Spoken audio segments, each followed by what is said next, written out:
हाय दोस्तों, मैं जितेंद्र सर आपके बीच में फिर दोबारा एक वीडियो लेकर आया हूँ। इसमें देखिए हम लोग क्या पढ़ेंगे। जहां तक हो सकता है हम लोग पढ़े हैं पिछले वीडियो में पादपों में लैंगिक जनन के बारे में हम लोग पढ़े हैं, जिसमें से पुष्प की संरचना के बारे में हम लोग शायद पढ़े हैं। और उसको देखिएगा, उसके आगे की वीडियो है यह। और इसमें देखिए क्या क्या बातें इसमें दी गई है, बताई गई है, उसको और आसानी से सरल सरल भाषा में समझते हैं। देखिएगा, यहाँ पर हम पिछले वीडियो में भी बता चुके हैं कि पुष्पी पादपों में लैंगिक जनन है। पुष्पी पादपों में लैंगिक जनन, पिछले वीडियो में इसको हम बताए हैं। और इसको दोबारा देखते हैं कि यह जो चैप्टर है पुष्पी पादपों में लैंगिक जनन, यह चैप्टर, इस पूरे चैप्टर में हमको पूरा पढ़ना क्या है, पूरा का पूरा।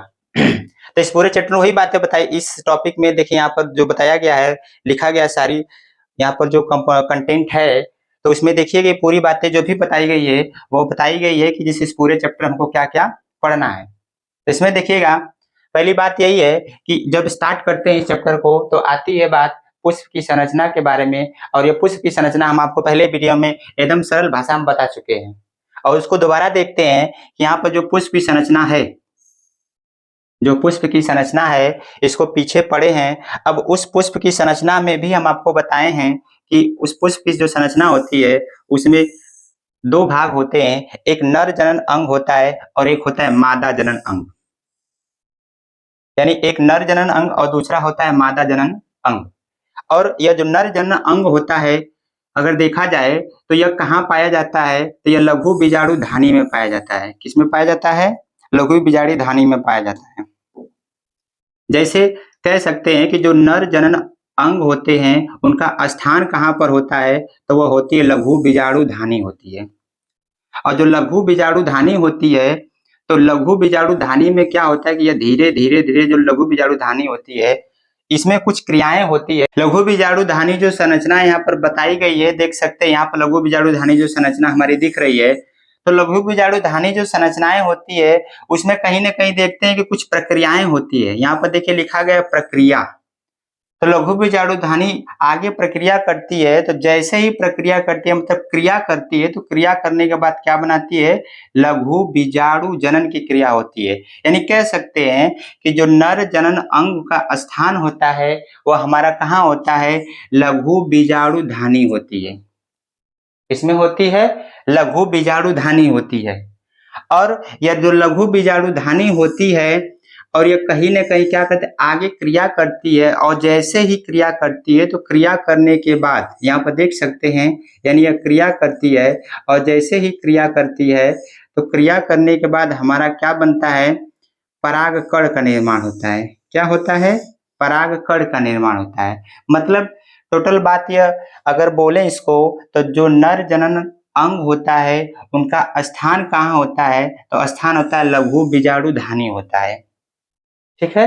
और जो लघु बीजाणु धानी होता है, यह जो लघु बीजाणु जो धानी संरचना आपको यह लिखा हुआ दिख रहा है, यह क्या करता है कि यह प्रक्रियाएं करती है। यानी लघु बीजाणु धानी में एक क्रिया होती है और उस क्रिया को हम लोग क्या कहते हैं?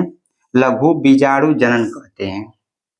यानी अगर देखा जाए तो जो क्रियाएं इसमें हो रही है, यह जो क्रिया हमारी दिख रही है, तो यह क्रिया हमें यह बताती है कि जो लघु बीजाणु जो धानी संरचना है वो क्या करती है? आगे क्रिया करती है। और जैसे ही क्रिया करती है तो उस क्रिया को हम लोग बोलते हैं लघु बीजाणु जनन। क्या कहेंगे? लघु बीजाणु जनन। और यही लघु बीजाणु जनन क्या करता है? आगे विकसित होता है। आगे हमारी क्या होती है? लघु बीजाणु जो जनन होता है आगे विकसित होती है। तो विकसित होने के बाद क्या करती है? परागकण का निर्माण करती है। यानी एक तरह देखा जाए तो जो नर जनन अंग होता है, यानी पुष्पों में जो नर जनन अंग होता है वह कहाँ होता है? वह स्थान देखा जाएगा तो हमारा क्या है? लघु बीजाणु धानी होता है। ठीक है। और जो लघु बीजाणु धानी होती है वो आगे क्रिया करती है। क्या करेगी? क्रिया करेगी। और जैसे ही क्रिया करती है तो क्रिया करने के बाद सीधे क्या बनाती है? परागकण का निर्माण करती है। ठीक है। और जो परागकण का निर्माण करती है तो कह सकते हैं कि यह हमारी क्या हो रही? क्रिया हो रही है। और इस क्रिया में कौन हेल्प कर रहा है, मदद कर रहा है? तो वह लघु बीजाणु धानी है। क्या है? लघु बीजाणु धानी है। और लघु बीजाणु धानी आगे क्रिया करती है और क्रिया करने के बाद वो एक तरह देखा जो क्रिया होती है उस क्रिया को हम लोग बोलेंगे लघु बीजाणु जनन बोलेंगे। और इस लघु बीजाणु जनन के उपरांत यानी लघु बीजाणु जो जनन है इसके बाद क्या बनेगा? परागकण का निर्माण होगा। ठीक है। इसी तरह क्या होता है कि हमारा होता है मादा जनन अंग होता है। ठीक है। और यह जो मादा जनन अंग होता है इनका जो स्थान यहाँ पर देख सकते हैं, इनका जो स्थान होता है वह क्या होता है? गुरु बीजाणु धानी होता है। यानी जो मादा जनन अंग का स्थान होता है पुष्पों में वह क्या होता है? गुरु बीजाणु धानी होता है। ठीक है। और यही क्या करती है कि जो गुरु बीजाणु धानी है आगे क्रिया करती है और जो क्रिया करती है उस क्रिया को हम लोग क्या कहेंगे? गुरु बीजाणु जनन कहते हैं। क्या कहेंगे? गुरु बीजाणु जनन कहते हैं। और गुरु बीजाणु जनन जब क्रिया होती है तो आपको पता है कि कुछ ना कुछ अगर क्रिया करेगा तो बनाएगा पक्का। तो इसमें क्या होता है कि जो गुरु बीजाणु जनन की क्रिया होती है तो क्रिया होने के बाद यह क्या निर्माण करता है? भ्रूण कोश का। ठीक है। और यह जो भ्रूण कोश होता है यही हमारा भ्रूण कोश आगे विकसित करता है, मतलब क्रिया करता है। और क्रिया करने के बाद तमाम प्रकार के इसमें क्या होते हैं कि फल बनते हैं, फूल बनते हैं। और एक तरह हम देख सकते हैं, कह सकते हैं कि ये जो पुष्पी पादपों में लैंगिक जनन की जो क्रिया है तो इस पूरे चैप्टर में हमको पढ़ना क्या है। जैसे हम लोग कहते हैं कि मतलब कहीं जाते हैं तो एक माइंड में एक नक्शा रहता है तो आसानी से हम क्या करते हैं उस नक्शे पर चल चल कर आगे बढ़ जाते हैं, मतलब जिस स्थान पर जाना होता है उस स्थान पर आसानी से हम जा सकते हैं। जब जा सकते हैं तो उसी तरह क्या है कि पहले हम जानेंगे कि जो पुष्पी पादपों में जो लैंगिक जनन होता है तो इस पूरे चैप्टर में हमको क्या पढ़ना है। तो इस पूरे चैप्टर हमको बस यही देखना है कि जो पुष्प की संरचना देखना है। ठीक है। और जो पुष्प की संरचना होती है उसमें क्या होता है? नर जनन अंग होता है और दूसरा होता है मादा जनन अंग होता है। ठीक है। और जो नर जनन अंग होता है उसका जो स्थान देखा जाए कि इसका स्थान कहाँ होता है तो बताएंगे लघु बीजाणु धानी होता है। क्या होता है? लघु बीजाणु धानी होता है। और यही जो लघु बीजाणु धानी होती है आगे क्रिया करती है। क्या करेगी? क्रिया करेगी। और जैसे ही क्रिया करती है तो जो क्रिया करती है उस क्रिया को बोलेंगे लघु बीजाणु जनन। क्या कहेंगे? लघु बीजाणु जनन। और लघु बीजाणु जनन के उपरांत यानी जो क्रिया करने के बाद क्या बनाएगा? परागकण का निर्माण करता है। ठीक है। उसी तरह होता है मादा जनन अंग। मादा जनन अंग में अगर स्थान देखा जाएगा कि जो मादा जनन अंग होता है वह कहाँ पाया जाता है तो आप बताएंगे गुरु बीजाणु जो धानी होती है वही क्या होती है? मादा जनन अंग होता है। यानी सारी की सारी जो संरचना हम उसमें पढ़ते हैं कि नर होता है, मादा होता है, आपस में किस तरह क्रिया करते हैं तो उसी बात को हम इसमें समझेंगे, पढ़ेंगे। और यह जो क्रिया है उस क्रिया को क्या कहते हैं? गुरु बीजाणु जनन कहते हैं। यानी जो गुरु बीजाणु धानी होती है आगे क्रिया करती है और क्रिया करने के बाद क्या बनाती है? गुरु बीजाणु यानी भ्रूणकोश का निर्माण करती है। और जो भ्रूणकोश का निर्माण करती है तो अगर देखा जाए तो जब गुरु बीजाणु धानी है एक कहीं ना कहीं क्रिया किया है और उस क्रिया को बोलेंगे गुरु बीजाणु जनन कहते हैं। और जनन करने के बाद सीधे क्या बनाते हैं? भ्रूणकोश का निर्माण करते हैं। ठीक है। तो यह जो बातें हमारा ओवरऑल देखा गया है तो यह पुष्प की संरचना में नर जनन अंग का है और मादा जनन अंग का है। ठीक है। उसके बाद क्या बात करते हैं कि जो पुष्पी पादपों में जो लैंगिक जनन होती है तो लैंगिक जनन में कुछ घटनाएं होती है। क्या होती है? घटनाएं होती है। जैसे हम लोग कहते हैं कि अगर कुछ भी हम भोज्य पदार्थ बनाते हैं, कुछ भी बना रहे हैं तो कहीं ना कहीं कुछ कार्य करना पड़ता है तब जाकर एक हमारा जो बनाना चाहते हैं वह आसानी से बन जाता है। उसी तरह यहाँ पर क्या हो रहा है कि जो पुष्पी पादपों में जो लैंगिक जनन की जो क्रिया होती है तो उसमें कहीं ना कहीं कुछ घटनाएं हुई होंगी। जो घटनाएं होती है उन्हीं घटनाओं को हम लोग पढ़ेंगे इसमें। तो जो घटनाएं होती है मुख्यतः देखा जाता है तो 3 प्रकार की होती है। इसमें मुख्य रूप से जो घटनाएं होती है वह कौन कौन सी घटना होती है तो आइए देखिए इसमें क्या है। पहली बात यह है कि इसमें जो घटनाएं होती हैं टोटल 3 घटनाएं होती हैं। कितनी घटनाएं होती है? 3 घटनाएं होती है। और वह तीनों जो घटना होती है वहां पर देखिएगा, पहली जो घटना होती है, पहली घटना होती है निषेचन पूर्व घटना। यहाँ पर देख सकते लिखा गया है, पहली घटना है निषेचन पूर्व घटना, ठीक। और दूसरी जो घटना होती है, यहाँ पर देख सकते दूसरी जो घटना होती है वह निषेचन की क्रिया होती है। कौन सी क्रिया होती है? निषेचन की क्रिया होती है। इसको हम बता सकते हैं, यहाँ पर देखिए दोहरा निषेचन है। इसको हम क्रम से पढ़ेंगे कि निषेचन क्या होता है, कैसे होता है, कब होता है, क्यों होता है, सारी बात हम लोग पढ़ेंगे। पर यहाँ पर देखेंगे दूसरी घटना क्या है, निषेचन की घटना है। अब तीसरी घटना यह है निषेचन पश्चात संरचना एवं घटनाएं। यह हमारा तीसरी घटना है, अर्थात तीन घटना दिख रही है। पहली घटना है निषेचन पूर्व संरचनाएं एवं घटनाएं, पहली घटना। दूसरी घटना है निषेचन की, और तीसरी घटना क्या है, निषेचन पश्चात संरचनाएं एवं घटनाएं। यानी ये हमारी तीन घटना हो गई, ठीक है। यानी अगर ओवरऑल देखेंगे तो पूरे चैप्टर में इन्हीं तीनों घटना के बारे में पढ़ना है, और जैसे हम तीनों घटना पढ़ लेते हैं तो हमारा चैप्टर क्या होता है, समाप्त हो जाता है। तो वही बात यहाँ पर हमारा दिख रहा है कि पहली घटना निषेचन पूर्व अवस्था है, दूसरी है निषेचन घटना है, और तीसरी हमारा क्या है, निषेचन पश्चात घटना है। यानी एक बात यह हुआ, यह देखा गया, हम देख रहे हैं कि जो इतनी सारी क्रियाएं हो रही है तो वो किस पर डिपेंड करे, निषेचन पर डिपेंड कर रही है। किस पर डिपेंड कर रही है, निषेचन पर, ठीक है। अब निषेचन को हम लोग पढ़ेंगे क्या होता है, ठीक है ना। तो आइए देखते हैं। अब इसमें देखिए दो बातें और यहाँ पर हैं, असंग जनन और बहुभ्रूणता। दो बातें यहाँ पर और देख रही है। मतलब यह है कि ये जो तीनों घटना पढ़ते हैं तो उसके बाद आपके एनसीईआरटी में दो बातें और है, एक असंग जनन है और दूसरा बहुभ्रूणता है, ठीक है। तो इन्हीं हम घटनाओं को क्या करेंगे, पढ़ेंगे।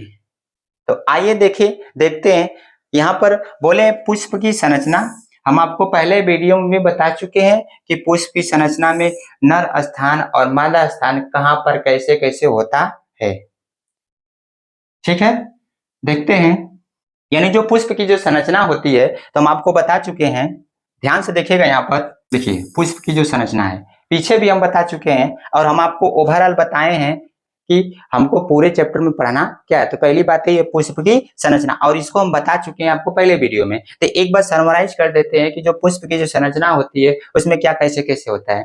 तो ध्यान से देखिएगा, ये जो पुष्प की संरचना है हमारी दिख रही है, पुष्प की संरचना। तो इसमें देखिए हमारा एक फूल यहाँ पर दिख रहा है। मतलब एक तरह देखा जाए तो जो बीच का हिस्सा होता है ये क्या होता है हमारा, यह जो बीच का हिस्सा होता है यह हमारा वर्तिका होता है, वर्तिका।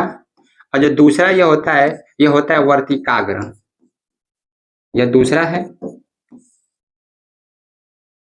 वर्तिकाग्र। देखिएगा यहाँ पर दूसरा आपका वर्तिकाग्र है, और यह जो तीसरा है हमारा अंडाशय, अंडाशय, ठीक है। उसके बाद देखिए इसी में क्या होता है कि एक हम आपको पता है जो बीच वाला हिस्सा है इसको, अगर यह जो बीच वाला हिस्सा है तो साइड साइड में भी क्या होती है, कुछ पंखुड़ियां होती है। यह क्या है, पंखुड़ी। और इस पंखुड़ी को हम लोग क्या कर रहे थे, दल कर रहे थे, ठीक है। और दल के बीच में भी एक हम आपको छोटा छोटा हिस्सा संरचना बनाए थे। यह हमारे क्या है, यह वाला जो हिस्सा दिख रहा है यह हमारा क्या है, परागकोश है, परागकोश यह जो वाला हिस्सा है। और इस वाले हिस्सा को हम लोग क्या बोले हैं, पुतंतु। यह हमारा क्या है, पुतंतु है। और जो नीचे आपका एक हिस्सा इस तरह होता है, जो इस तरह हिस्सा होता है, यह वाला जो हिस्सा होता है, यह वाला जो हिस्सा आपको दिख रहा है, इस हिस्से को हम बोलते हैं वाहेदल, वाहेदल कहते हैं, ठीक है। और यह जो नीचे का हिस्सा है इसको बोलते हैं पुष्पवृंत, पुष्पवृंत बोलते हैं, ठीक है। और हम लोग क्या करते हैं, इसी में आपको बताए थे कि जो बीच का हिस्सा ये वर्तिका है, वर्तिकाग्र है, और एक क्या है, अंडाशय है। इसको मिला देते हैं तो क्या बोलते हैं, इसको स्त्री केसर, क्या बोलते हैं, स्त्री केसर बोलते हैं, ठीक है। और कई स्त्री केसर का जो समूह होता है तो इसको हम लोग क्या कहते हैं, ध्यान से देखिएगा। यहाँ पर आपको जैसे यहाँ पर दिख रहा है परागकोश है, देख रहे हैं ना। इसको जनरली अगर देखा जाए पूरा इसको देखिएगा थोड़ा सा ध्यान से, जैसे देख सकते हैं यहाँ पर है, यह जो संरचना दिख रहा है, यह वाला जो आपका संरचना है, जो आपको दिख रहा है, इस संरचना को हम लोग क्या कहेंगे? परागकोश। यहाँ पर देखिए लिखा गया परागकोश है। और ये जो बीच वाला हिस्सा, यह जो आ रहा है आपका, इसको क्या कर रहे थे? पुतंतु कह रहे थे, ठीक है। और ये देखिए, आपको जैसे ही बताए थे ना कि बीच में जो ठिल्ली की तरह होता है, यहाँ पर देख सकते हैं, यहाँ पर एक दिख रहा है आपको यह हिस्सा, इसको हम लोग क्या कर रहे थे? इस वाले हिस्से को देख सकते हैं, यहाँ पर वर्तिका है, वर्तिकाग्र है, इस वाले हिस्से को बोलते हैं वर्तिका बोलते हैं। और जो नीचे आपका हिस्सा, यह वाला जो हिस्सा दिख रहा है, यह हमारा क्या है? देख सकते हैं अंडाशय है। क्या है? अंडाशय, यानी ओवरी हमारा दिख रहा है, ठीक है। और जो नीचे का आपका हिस्सा है, यह वाला हिस्सा जो हिस्सा दिख रहा है, इसको जो हरा हरा कलर का यह होता है, आप फूल में देखे होंगे, जो नीचे जो हिस्सा होता है वो हमारा क्या होता है? वाहिदल होता है। और इसके जो नीचे का हिस्सा है पुष्पवृंत है कि नहीं? तो उसी तरह हम लोग इसमें क्या कर रहे थे, जो हमारा यह हाई जो दिख रहा है परागकोश है, और यहाँ पर पुतंतु है, इसको मिला देने से क्या बन रहा था? पुंकेसर बन रहा था। क्या बन रहा था? पुंकेसर। यह देख सकते हैं, यह हमारा क्या है? पुंकेसर है। और यह जो हिस्सा दिख रहा है, जो बीच वाला है, ये जो मादा हिस्सा है, स्त्री को, इसको टोटल ओवरऑल मिला देते हैं, तो इसको अगर देखा जाए तो इस टोटल हिस्से को क्या बोलते हैं? स्त्री केसर बोलते हैं। इस वाले के हिस्से को, जैसे वर्तिका है, वर्तिकाग्र है, और क्या है? अंडाशय है, इस वाले हिस्से को हम लोग क्या कहेंगे? यानी स्त्री केसर कहते हैं, ठीक है। अब इसी संरचना के बारे में हम थोड़ी बातें इसमें क्या करते हैं? पढ़ते हैं। तो देखते हैं यहाँ पर, पुष्पी पादपों में लैंगिक जनन के घटनाएं। हम आपको पहले ही बता चुके हैं कि जो हमारा क्या होता है, जो पुष्प होता है, उसमें क्या दिखता है हमको भैया? इसमें ये दिखता है पुष्पी पादपों के लैंगिक जनन की घटनाएं। और जो लैंगिक जनन की जो घटनाएं होती है, उन्हीं घटना को हम आपको पहले ही बताए हैं कि जो घटनाएं होती है टोटल कितनी होती है? 3 होती है। और जब तीनों होती है तो उसी को क्या करना है? तीनों को पढ़ना है। तीनों में देखते हैं, जैसे तीनों का नाम आप लिख चुके हैं। निषेचन पूर्व घटना पहले देख रहे हैं, और दूसरा घटना हमारा क्या है? निषेचन, दूसरी घटना है। और तीसरा क्या है? निषेचन प्रस्थ घटना। यानी हमारा एक क्या हो गया? पहली घटना, यह क्या हो गया? दूसरी घटना, और यह क्या हो गया? तीसरी घटना हो गया, ठीक है। तो इन्हीं तीन घटनाओं के बारे में हमको क्या करना है? पढ़ना है। तो आइए देखते हैं, पहली जो घटना है, निषेचन पूर्व घटना क्या होता है? निषेचन पूर्व घटना क्या होता है? पहले तो एक बात देखिए कि यहाँ पर जो निषेचन पूर्व घटना, तो पहले बात यहाँ पर निषेचन की बात करता है। निषेचन होता क्या है, एक बार थोड़ा सा देख लेते हैं। जैसे क्या होता है कि एक नर की कोशिका होती है। किसकी कोशिका? नर की कोशिका। और एक होती है मादा की कोशिका, मादा की कोशिका, ठीक है। और जो नर की कोशिका होती है, जो नर की कोशिका होती है, मान लेते हैं हमारा क्या है? यह नर की कोशिका है, और यह दूसरा क्या है? मादा की कोशिका है, ठीक है। यह नर की कोशिका और यह क्या है? मादा की कोशिका। और यह दोनों जब आपस में मिलते हैं, आपस में क्या करते हैं? संलयन करते हैं। क्या करते हैं? संलयन करते हैं। तो संलयन करने के बाद, संलयन करने के बाद क्या बनते हैं? भ्रूण का निर्माण करते हैं। क्या करते हैं? भ्रूण का निर्माण करते हैं। और इसी नर व मादा की कोशिका जो मिल रही है, उसी कोशिका को, उसी जो क्रिया होती है, यानी जो संलयन की जो क्या हो रही है? क्रिया हो रही है, इसी क्रिया को ही हम लोग क्या कहते हैं? निषेचन कहेंगे। क्या कहेंगे? निषेचन कहते हैं, ठीक है।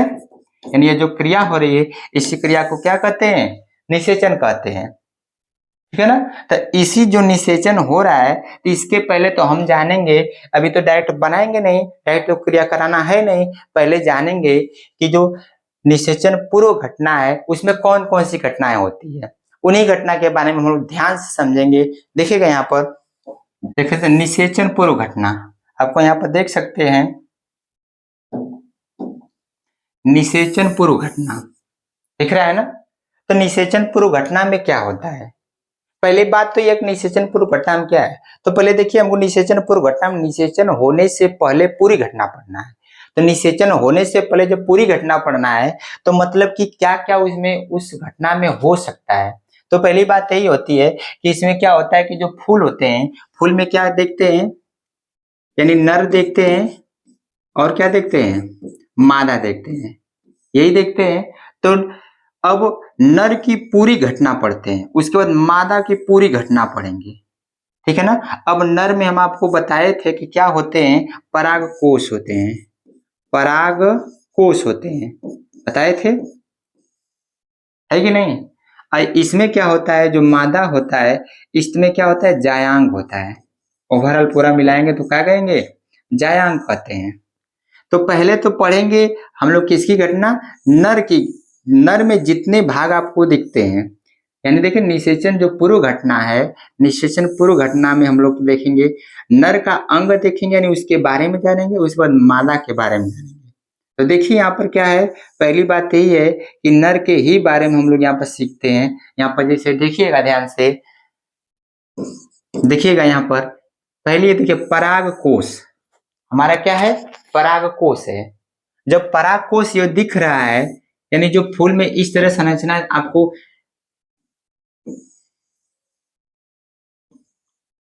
ऐसे हम आपको बताए थे, यह हमारा क्या था, पराग कोष था। देखिए यहाँ पर हमारा क्या है, पराग कोष है। तो यही बात यहाँ पर देखिए, यह क्या दिख रहा है, यह हमारा जो देखिए ध्यान से देखिए, यह जो हिस्सा है इसी को हम क्या करेंगे, काट देंगे। इसको क्या करेंगे, यानी इस पूरी संरचना इसके बारे में पढ़ना है, इसके बारे में। तो इसमें देखिए यह पूरा का पूरा हिस्सा जो दिख रहा है, यह जो पूरा का पूरा हिस्सा जो दिख रहा है ना, तो इसमें क्या है, हमारा क्या होता है, देख सकते हैं एक पराग कोष है और दूसरा क्या है, पुतंतु है कि नहीं। जैसे यहाँ पर देखिए, ये जो ऊपर का हिस्सा दिख रहा है यह हमारा क्या है, पराग कोष है, और ये जो दूसरा यह क्या है, पुतंतु है ना।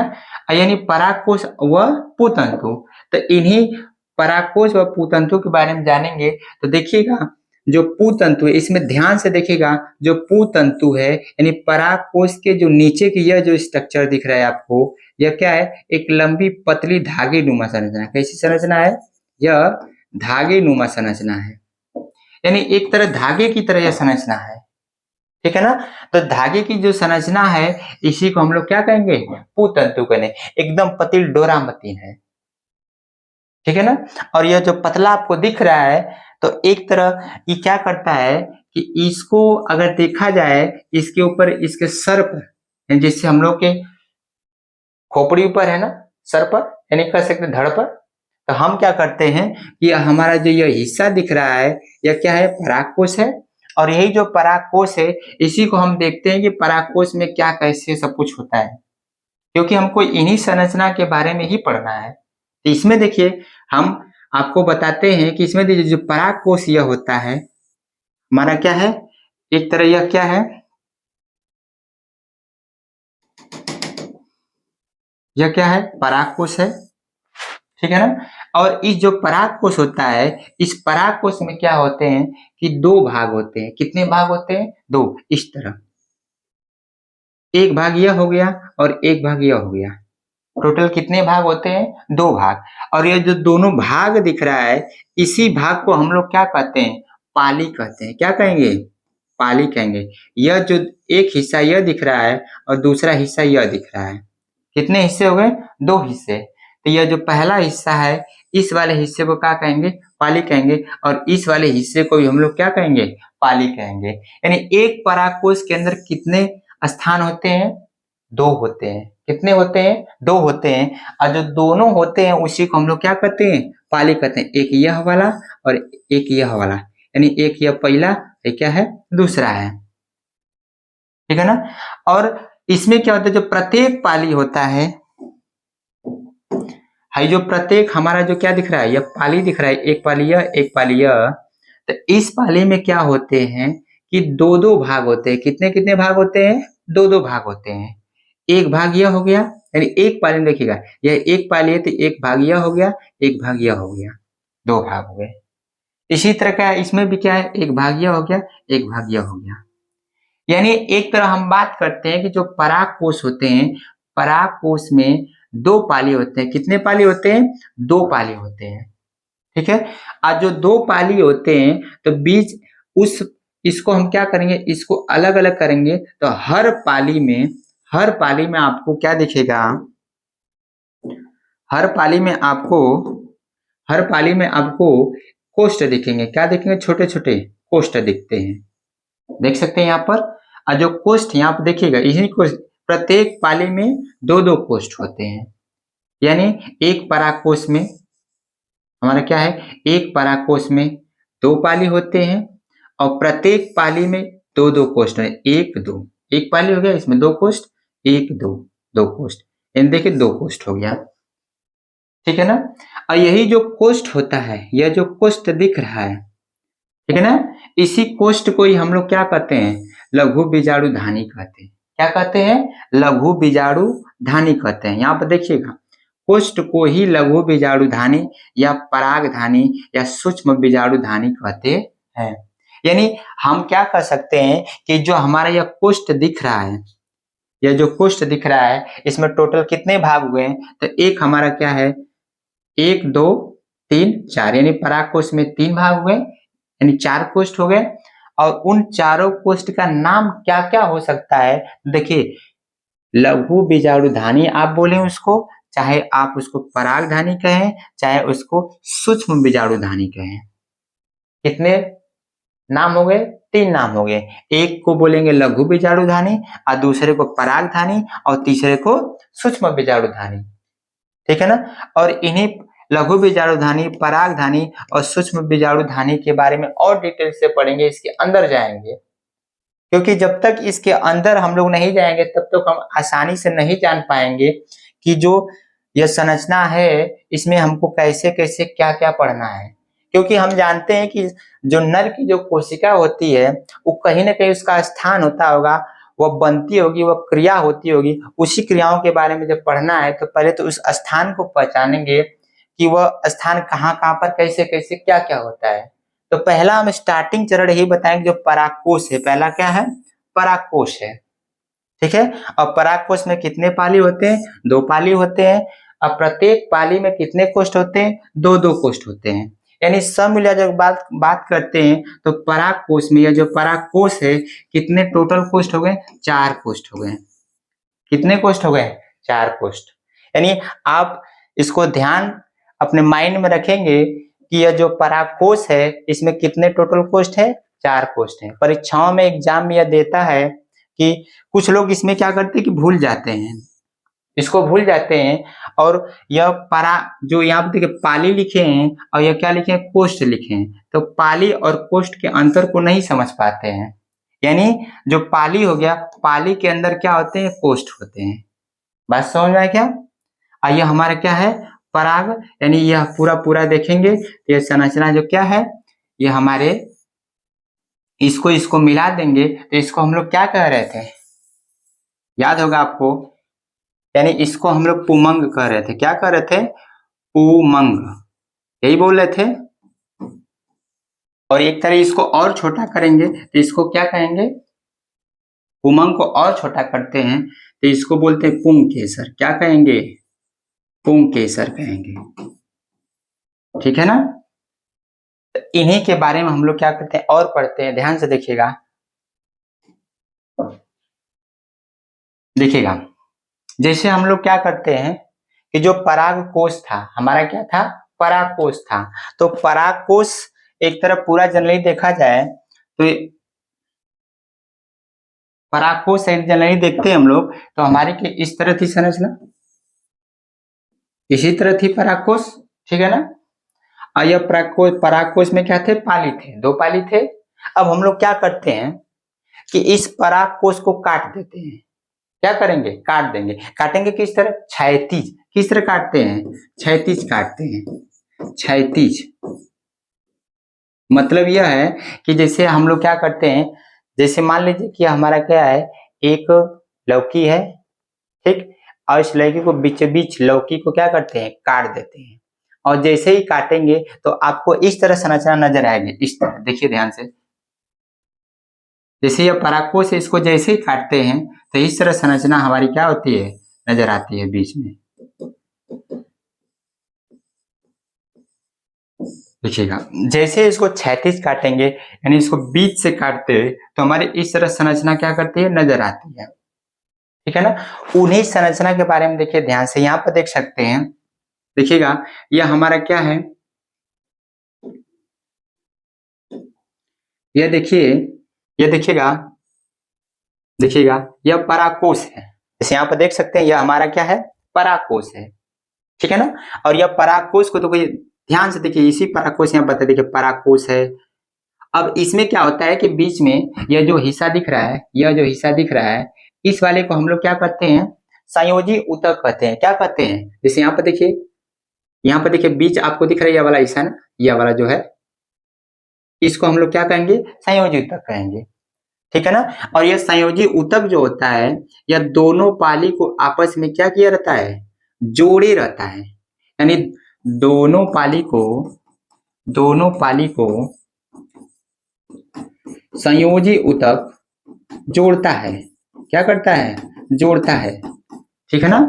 मतलब यह है कि यह पहला पाली, ये पहला है, क्या है, दूसरा है, इनको और इसको दोनों पाली को कौन सा ऊतक जोड़ रहा है, संयोजी ऊतक। देख सकते हैं यहाँ पर क्या हमारा है, संयोजी ऊतक है, ठीक है ना। और इसको और जब डिटेल पढ़ते हैं तो हम क्या करते हैं, इस जो संयोजी ऊतक यानी जो परागकोश है, इसको और काटेंगे, ठीक है, क्योंकि हमको उसको अंदर जाकर पढ़ना है, ठीक है ना। जब उसके अंदर जाकर पढ़ना है तो हम लोग क्या करेंगे कि परागकोश को और काटेंगे ना। और जैसे ही काटेंगे तो देखिए अभी बताएं कि इसको जैसे ही काटते हैं, देखिए यह ऊपर का हिस्सा है, इसको बीच से क्या करते हैं, काट देते हैं। और जैसे ही काटते तो यह देखिए ऊपर वाला हिस्सा यह हमारा है, देख रहे हैं ना। ये बीच से जैसे ही काटिए क्या है, नीचे का हिस्सा है, दिख रहा है आपको। तो इसमें देखिए जैसे ही काटे तो आपको हम बाहर से जैसे बताए हैं कि जो परागकोश होते हैं उसमें टोटल कितने कोष्ठ होते हैं, 4 कोष्ठ होते हैं, बताए ना, 4 कोष्ठ होते हैं। और जो चारों कोष्ठ देखिए यहाँ पर देखिए, यह हमारा क्या है, ये देखिए पहला कोष्ठ यह वाला है, यह दूसरा कोष्ठ है, यह तीसरा कोष्ठ है, और यह क्या है, चौथा कोष्ठ है, ठीक है ना। और इन्हीं जो कोष्ठ है छोटे छोटे, इन्हीं कोष्ठ को ही हम लोग क्या कहते हैं, लघु बीजाणु धानी कहते हैं। क्या कहते हैं, इन्हीं कोष्ठ को ही हम लोग क्या कहते हैं, लघु बीजाणु धानी। क्या बोलेंगे, लघु बीजाणु धानी कहते हैं, ठीक है ना। तो वही बातें हमारी क्या है, यह लघु बीजाणु धानी है, ठीक है ना। तो उसी को यहाँ पर देख सकते हैं। अब इसको क्या करेंगे, जो लघु बीजाणु जो धानी दिख रहा है ना, इस लघु बीजाणु धानी को हम लोग निकालेंगे बाहर, ठीक है ना। उसको और जूम करेंगे, उसको और बड़ा करेंगे, और जैसे ही बड़ा करेंगे तो हमारे क्या आती है, इस तरह संरचना निकल के आती है। जैसे यहाँ पर देखिए इस तरह संरचना है, ठीक है ना। इसके अंदर ये वाला दिखेगा, ये वाला, ये ऊपर वाला, देख रहे हैं ना। इसको क्या किए हैं, इसी जो ऊपर वाला हिस्सा, यह वाला हिस्सा जो दिख रहा है, इस वाले हिस्से को हम क्या कर दिए, यहाँ पर बनाए हैं, देख सकते हैं यहाँ पर, ठीक है ना। जब इसको और जूम करते हैं और बड़ा करते हैं तो उसके अंदर और सब कंटेंट दिखते हैं, कुछ मटेरियल दिखते हैं, कुछ लेयर दिखते हैं, उसमें क्या क्या है। तो इसमें देखिए जैसे इसको बड़ा करते हैं और जैसे ही बड़ा कर देते हैं तो बड़ा करने के बाद क्या आता है कि इस तरह एक संरचना निकल के आती है।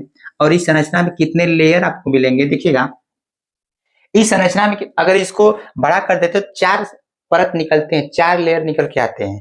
जैसे देखिए यह हमारा क्या है, देखिए उसी को यहाँ पर बनाए हैं। देखिए यह हमारा पहला परत है, जब उसको बड़ा करते हैं तो इसमें परत आपको दिखते हैं, यह हमारा पहला परत है, ठीक है ना। उसके बाद इसके अंदर एक और लेयर दिखता है, ठीक है ना, इस तरह दूसरा लेयर दिखता है, इसी तरह इसमें क्या तीसरा दिखता है, इसी तरह चौथा दिखता है, ठीक है ना। यानी कहने का मतलब ओवरऑल अगर इसको पूरा सही से बनाएंगे तो इस तरह आपका दिखेगा, इस तरह। यानी इसको जब हम उसको काटते हैं तो काटने के बाद ये पूरी संरचना क्या करती है, ये हमको दिखती जाती है इस तरह,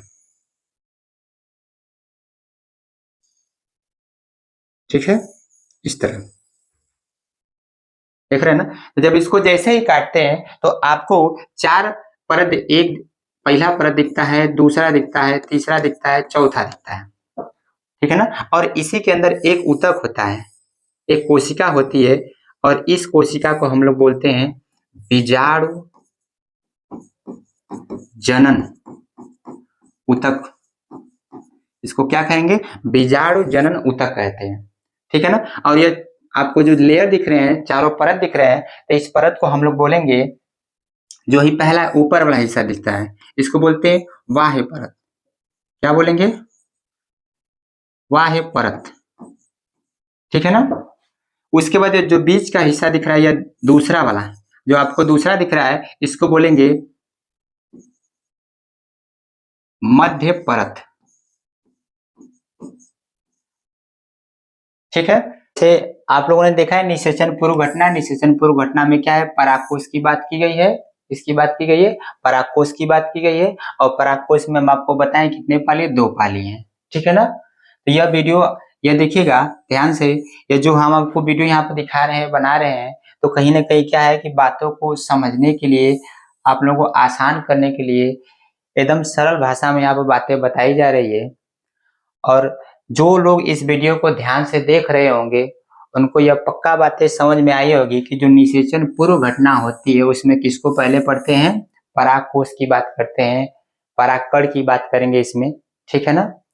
तो शेष अगले दिन हम लोग पढ़ेंगे। यह वीडियो आपको कैसा लगा कमेंट में जरूर बताइएगा, और इस वीडियो को लाइक, शेयर और सब्सक्राइब जरूर कीजिएगा।